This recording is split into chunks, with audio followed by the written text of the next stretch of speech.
Welcome to the True Logic, the podcast edition, the place where we talk about trends, news, and insights for businesses and individuals who want to succeed in digital marketing. Join our host, SEO expert and certified mama's boy, Bern San Juan, as he gives you insights on digital marketing fundamentals, tips and best practices, and easy conversations with industry experts about the latest trends and happenings in the digital world. Let's get started.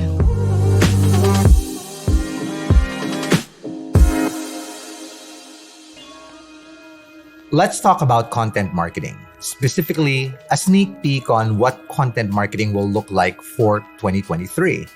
For over a decade now, I've been saying content is king, right? And it doesn't seem to get worn down because content is still king. At this point, you'd think content is emperor.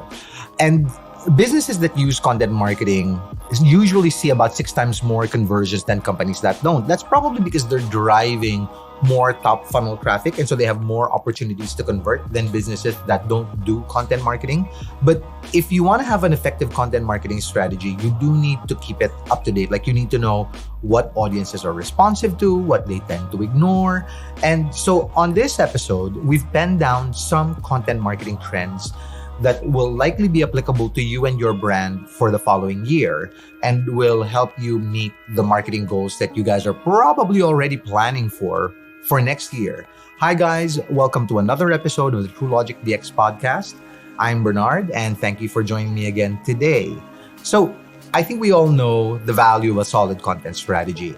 And for 2023, here are some of the things that we think you need to be paying attention to. But first, you know that when I do a prospective, I like to do a retrospective. And so let's do a quick retrospective about what happened in 2022. So in 2022, some of the things that we saw were long form content, right? And SEOs do this for a specific reason, like it's a cheat, right? We literally have a term for it. It's called the skyscraper strategy or the skyscraper technique.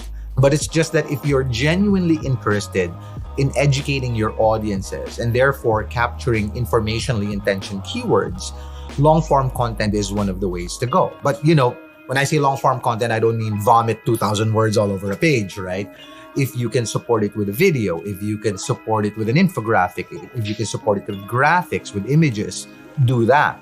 The other thing that I think has been a long-standing practice, I don't think everybody does this well, but there are brands, in my opinion, that do this well, are infographics. Now, grain of salt on my opinion on infographics. Infographics are valuable if you're not just regurgitating somebody else's content, if you're not just regurgitating somebody else's information, somebody else's data. So infographics are great because they allow us to absorb information a bit faster. You can understand the equivalent of 500 words on an infographic in, I would say, 20 seconds, right? And so if you have the capabilities for infographics, if you've got underutilized graphic artists, if you've got underutilized designers, go for it. It's an asset that you should have inside your website. It's part of the assets that your brand should be rolling out. Like if I was in insurance, there's no way I would not be doing infographics. If I was anywhere in investment, there would be no way I would not be doing infographics. This format is one of the best ways to break down a complex idea into easily digestible, bite-sized pieces of content. Right now, the next thing, and I'm sort of going to lift our own chair here, although I won't take credit for it because it really isn't my idea, but podcasting is on the rise, right? Podcasting is on the rise. I'm podcasting, right? And I still can't believe that we've had 3,400 listeners up to our podcasts. But podcasting is on the rise. There are more local players that are coming in now. There are some celebrities with causes. They champion specific advocacies online and they do this via podcast. Let's face it, the pandemic, we're at the tail end of the pandemic. It's almost over. People are driving again to work. It again takes 2 hours to get from Quezon City to Makati. People are not listening to radio anymore. They're listening to podcasts. Right? And so I think this is one of the reasons why we see podcasts on the rise. Another thing that I always like to advocate is customer-centric content marketing. Okay, what do I mean when I say customer-centric marketing? I mean, talk to the needs of your customers. Whenever I teach digital marketing, whenever I teach marketing, One of the things that I like to remind brands and companies is that your customers don't care about you until you care about their problem first, right? So don't talk to me about what a building looks like, where it's located, that it's a great investment, that here's your performance in the stock market or whatnot. I don't care about that. What I want you to do is understand, when I'm buying property, am I looking for a home or am I looking for financial security? Right? Because that's what it amounts to. A home has an emotional connotation and financial security has an emotional connotation. You need to learn how to communicate the value of your product, your service, your commodity based off of what the needs of your customers are. And so when I say customer-centric content marketing, speak to the need of your customer. Sure, humble brag about your brand every now and then, but 50, 60, 70, 80, 90% of your content cannot be, I'm great, we're this, we're the largest, we're the first. Customers don't care about that. Customers care about their problems. And we buy, not just to feel good, we buy to feel good, but we buy to solve problems. Another thing I think that people need to pay attention to when it comes to content marketing that's happened over this past year has been video marketing, right? So video has been great. TikTok has been on the rise. And I will talk about short form content in a bit, right? Because it is one of the things that we see happening for 2023. But if you're not producing video content now, how are you going to produce short form videos tomorrow?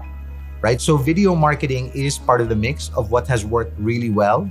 There's a little hack that we do. I'm not sure if you guys noticed this, but whenever we advertise on Facebook, those little GIF looking ads that we run, those are not, GIFs. They're videos. They're very, very short videos. They're video snippets. And so that's what they are. But video is a great way to convey a bunch of messages super quickly, right? Because you've got body language that works in your favor. You've got music that works in your favor. You've got text that works in your favor. So if you're not doing video marketing yet, learn how to put it in your mix. And when I say video marketing, I don't mean commercial production, right? That's not what I mean. It doesn't always have to be commercial production value, but learn how to add video into the mix of your content strategy. And then the last one is understand promotion. And when I say promotion, I specifically mean social media, because we're in the Philippines, right? And in the Philippines, content is king, but so is Facebook, right? Facebook is king here, or Meta, or however you want to call it. But social media is king in the Philippines. Like TikTok went from 0 to 3 million active users very quickly here, in a matter of months. And Facebook has a huge penetration in the country. By Facebook's estimates, by the way, there are more Facebook accounts than there are internet users in this country. So, there are some of you guys that have that one account. Great for you. But we all know that there are some people out there that have 2, 3 accounts and so on and so forth. But leverage social media as a way to promote, as a way to distribute your content, because your content doesn't matter if it sits on the shelf. Right? Your content only matters if it gets into the face of your target audience. So these are some of the things. I think the brands that are winning this year are the ones that have been learning to leverage as many of these things that we talked about for 2022. And so this is our retrospective. Now let's talk about 2023. What should you look forward to? What will the trends be for 2023? So first off, I think one of the tricks that a lot of brands have not learned to do is how to repurpose content. And repurposing content means, take for example, this podcast. You will see a teaser to this podcast, which means the teaser is a byproduct of the production of the podcast. You will see a quick intro to the podcast, which is again a byproduct of the production of the podcast. You will see a blog post, 2 to 3 video snippets, and so on and so forth. But in short, this one production piece, this one podcast production will yield 4, 5, 6, 7 pieces of content. And this is what we mean when we say repurpose your content. Just because you created this piece of content, like let's say a podcast or a webinar, don't just leave it to sit on the shelf after it's done. Right? If there was a lot of value, if the audience on a live webinar genuinely enjoyed the content, then why would you assume that the audience that didn't have time to make it at that specific live event would not necessarily enjoy that content as well? So make sure that you repurpose your content. More than repurposing your content, aside from, taking your one piece of hero content and then cutting it up into bite-sized bits that you can use as teasers, intros, outros, and so on and so forth, also learn which channels you can use them for. Again, when I teach, most of the time I get asked, okay, so I've got some video assets. Should I put them on the website? Should I put them on Facebook? Should I put them on YouTube? This question comes out a lot. I don't think I've had any class batches where that question did not get asked. And my answer has always been, is there a reason to not do all?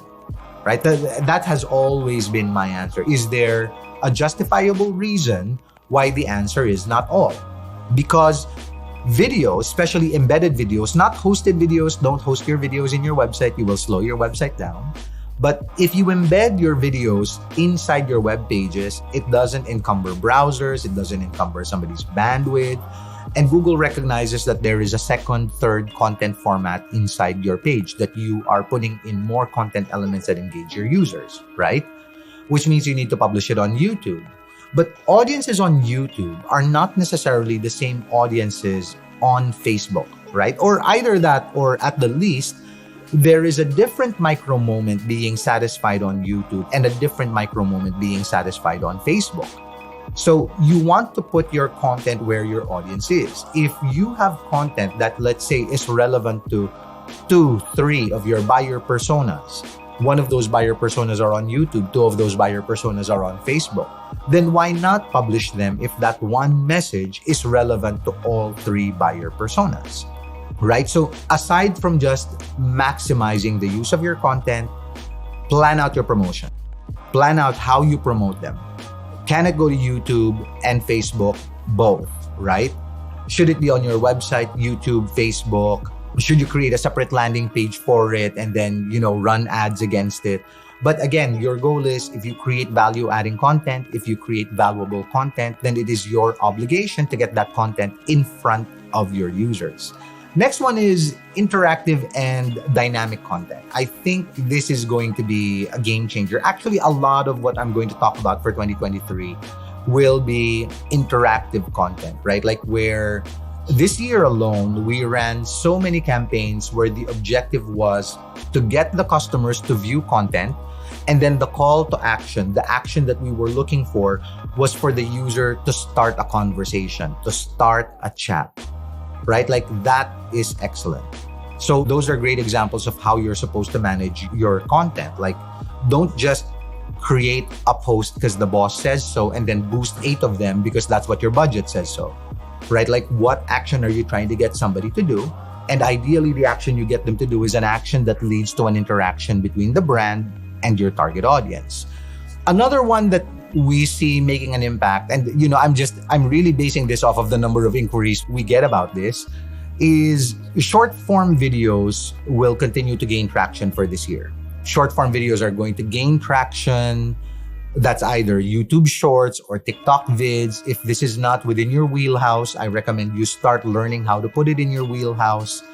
So one of the pages that I follow and one of the people that I follow online is The Daily Show by Trevor Noah. And he started, like, one of his staff recommended that he start doing YouTube Shorts. And now I see them on my feed. And whenever I only see 2 things on my YouTube short feeds, by the way. It's dog vids, it's dog shorts, and Daily Show shorts, right? Like, and workout shorts. So I see 3 things on my YouTube shorts. But I mean, sure, they don't look like game changers right now. But these are people that are learning to play the game. They're ahead of the curve, right? And so sure, critical mass is not there, but that I can't say that the same will be true for 2023. There will be more people that consume shorter snippets of content. There will be more people that will consume content on TikTok, like especially if your demographic, if you are a fast-moving consumer good brand, then you might want to explore TikTok. You might want to explore YouTube Shorts because chances are the audience you're targeting are in these channels. The next one is, so this one comes from research, and maybe a little optimism is that podcasts are likely to grow in popularity in 2023. And I see it, right? Like this year, I think we were probably the only digital marketing company I think that was doing podcasts, right? And now we are not. We are not the only digital marketing company that is doing podcasts. And so I think they will continue to grow in popularity. Again, the amount of downloads and listens, and I'm not even accounting for the derivative content on Facebook and the published content on YouTube, right? I'm not even counting the content consumption there. But podcasts are growing in popularity. I think with more of us going back to the office, they will only continue to grow more in popularity. The pandemic really did this content format, this content distribution a favor. If you're not doing it yet, if your brand, so I mean, if you're Head and Shoulders, right? There's no point in thought leading against anti-dandruff, right? Like there's only so much you can say. So it might not be for you. You know, TikTok videos might be for you. YouTube Shorts might be for you. But if you are in insurance and you've got financial subject matter experts, where you are in a vertical where there is an opportunity to thought lead, podcasts might be for you, right? And there are some great podcasts, by the way, in the Philippines. RJ Ledesma, by the way, is a great example of a podcast. And he's been at it for a long time. And the topic is entrepreneurship, anything that can help you with entrepreneurship, right? So they were super ahead of the curve, RJ and crew. But I think podcasts will only continue to grow in popularity, like in the Philippines. And if you are in a vertical that can benefit from, let's say, thought leadership and whatnot, it might be the channel for you. The next one is humanize your stories. More than that, have data-driven stories too, right? Like humanize your stories and have data-driven stories.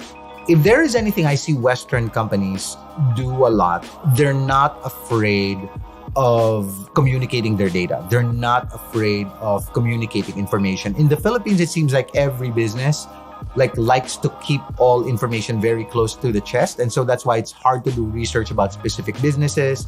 It's hard to do research about specific industries. And so the brand that opens the doors, the brand that is generous about information is likely going to be the brand that people will learn to trust. But when I say, so there are two aspects to this, right? I said data-driven stories and I said human-driven stories. There are two reasons to this. A, data-driven because we like evidence, right? Yes, story bias works, but it only goes so far, right? Story bias works, but it only goes so far. I'll give you guys an example. And no, Nissan is not my client, but I will say this, right? So the Nissan Kicks is out. It's a different kind of hybrid. The electric motor powers the battery. The battery powers the movement of the car. Great, right? Like ideal for a country like ours where, there are no charging stations. So when they communicate the kicks, they're not just saying, oh, the wheels are this much and the height is this much and the car is this long and the mileage is this much and the emissions are 50% less. And it's great that they do that because for me, those help convince me, right? Like take, for example, when they tell me that it has X amount of liters, the number I'm looking for, by the way, is 200 because I travel with my mom and I always put a wheelchair at the back of the car. And if I'm going to pack a wheelchair along with some other luggage or some other stuff that I need to bring, I need about 200 liters of storage. So to me, that piece of data matters. But aside from that, I think Nissan's marketing does really well, or at least their storytelling around the kicks really works well because they talk about the experience of the drive, how far you can go. So they approach it from, oh, are you a tree hugger? Here's the angle. Oh, are you a family guy? Here's the angle. Are you a young urban professional? Here's the angle. But they've got an angle for every need, right? And so when I say humanize it, don't just talk about, oh, we're great. Our car is great. We've been in this industry for so long and this and that's top of the line. People don't always care about that. This is like the example I talked about when I said, I get approached a lot at the mall and people are telling me, sir, property investment, right? A property is very neutral. It's very flat. It has no emotional impact. And then how do you know that I'm looking for an investment? How do you know I'm not looking for a habitat, right? How do you know that I'm looking for a property to invest in and not a property to live in? right? And by the way, not all properties are investments, right? If you take the term investment by the strictest term, if you live in a house, that house is not making you money. That's not an investment. So how do you know that I'm not looking for a home, that I'm looking for an investment, right? So humanize the story. If you're a real estate company, publish content about people moving into their first home. Publish content about the lifestyle of a family living at a certain location. Publish the security that parents feel in a gated community. This is what you ought to be talking about, not necessarily that it's eco-friendliest, super planned, award-winning architect. People don't care about that, right? I care that if something happens to me, I'm like 3 minutes from a hospital. I care that my kids, I don't have kids, but if I did, I care that they can walk to school and that they don't have to do like an hour commute the way I did when I was growing up, right? Like these are the things I care about. And so when we say humanize the story, create content that appeals to the things I care about, not how great you are. I want to read about how great you are, but only after we've talked about my needs. Okay? That brings us to another item, which is case studies. If you are the type of brand, if you're the type of company that just looks at different types of research and then regurgitates, people are smart. There are over 1 billion searches that happen on Google. I think 1.05 billion searches on Google in the Philippines alone. In the Philippines alone. People are Googling things now more than ever. And if you're not the first one to publish that content, then, what kind of value are you creating? I think you guys will notice TrueLogic doesn't publish a lot about BERT updates, Google updates, this algorithm update, that update. Sometimes there is, like, especially if it's a super game-changing update. But we're not the type of company that goes, oh no, Google algo change. Oh no, Google algorithm update. The reason we don't do that is because by the time we get to producing it, there are already 6, 12, 24 articles from super reliable sources that we follow ourselves, sources that we read ourselves, that would have already published it. And we know that the audience that would be interested in that probably follow those sources too, right? And so for us to regurgitate that content does not create value. However, but what if nobody has produced a summary of algorithm updates through 2022 and what they mean to your business, right? Like, what if nobody has produced something like that? Then feel free. Then you create value. Then it becomes original. But the days of Google is getting better and better at understanding who produced which valuable content first, right? So if you're still in the habit of regurgitating somebody else's intelligence, somebody else's content, and you leaned on it heavily in 2022, you may not be able to lean on it in 2023. And then the last bit is, whenever you create content, try to make it empathetic, try to make it inclusive, and try to create diverse content. Now, when I say diverse content, I don't mean ride the bandwagon on everything, right? Don't change your brand logo to Ukraine colors during Ukraine. You don't have to put rainbows on your banners during Pride Week. That's not what we mean. But we are saying the world is becoming a more inclusive place. And it's about time we accepted that we come in all shapes, sizes, religions, preferences, right? And when you create content, make sure that you don't have to craft it to appeal to that, but you just need to make sure that it is sensitive to all of those audiences that you might be talking to. And with that, I'm past 18 minutes. And so my guys are giving me a hand signal. So I'm going to say thank you for joining us here for this episode of the TrueLogic DX podcast. If you haven't already, give us a shout out on social media. And if you have comments regarding what we talked about, or if you have topic suggestions, especially if you have topic suggestions for any future episodes you'd like to discuss, let us know on YouTube, let us know on Facebook. If there's somebody you'd like to hear us talk to, let us know. We'd love to have them. And then, if you haven't subscribed yet, please subscribe to the TrueLogic DX podcast. We are available on Google Podcasts, on Spotify, and wherever you listen to podcasts. We are powered by Pod Machine. Thank you very much to our friends at Pod Machine, and I will see you on the next episode. Thank you. Thanks for tuning in to the TrueLogic DX podcast, an audio production show for people who want to take their digital marketing game to the next level. TrueLogic DX is powered by Pod Machine. If you enjoyed today's episode, follow at TrueLogic on Facebook, LinkedIn, and YouTube. Check out our website at www.truelogic.com.ph for more information on digital marketing. And make sure to catch our upcoming episodes on your favorite podcast network. Until next time,